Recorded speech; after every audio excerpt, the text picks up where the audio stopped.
এখন আমরা এই কন্টাক্ট ম্যাগনেটিক কন্টাক্ট পাথগুলো কিভাবে করতেছি দেখেন।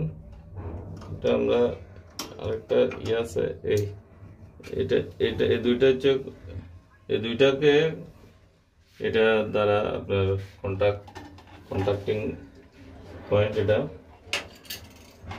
এটা এগুলো আমরা খুলে সার্ভিসিং করতে হবে।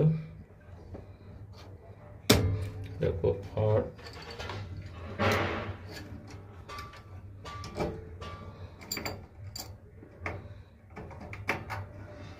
কাজ করার পূর্বে বারবার বলতেছি এগুলো খুব সাবধানতার সহিত কাজ করতে হবে। ফার্স্ট বিফোর সাপ্লাই ডিসকানেক্টেড, কারণ আমাদের যদিও জেনারেটরের মাধ্যমে আমরা স্টার্টে আমাদের জেনারেটরটা প্রায় 300 কিলোওয়াটের মতন, আমাদের প্রথম জেনারেটর অফ আছে, তারপর আমরা ব্রেকারটা এমসিসিবি অফ আছে।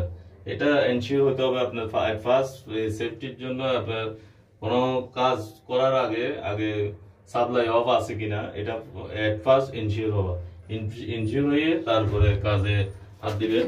তারপরে এখানে আমরা আগে কি মিটার দিয়ে মেপে দেখছি সবকিছু ঠিকঠাক আছে কিনা।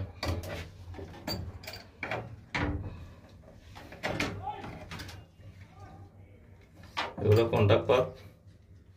এখান থেকে আমরা এখন এমআরআই ব্যাপারটা হলো জিরো সাইজের এমআরআই ব্যাপার আরো আছে। এগুলোতে আমরা জাস্ট এগুলো ক্লিন করবো, যেগুলো যে দেখেন ভিতরের কন্ডিশনগুলো স্পার্কিং হয়ে এই কন্টাক্ট পাথগুলো খুব মানে এগুলোকে একদম স্মুথলি কন্টাক্ট ক্লিন করতে হবে। ক্লিন করে আবার সেম জায়গায় আমরা এটাকে অ্যাটাচ করে তারপরে পরেরগুলোতে ধাপে ধাপে আমরা কাজ করে তারপরে আমরা সাপ্লাই দেওয়ার জন্য প্রস্তুত হব।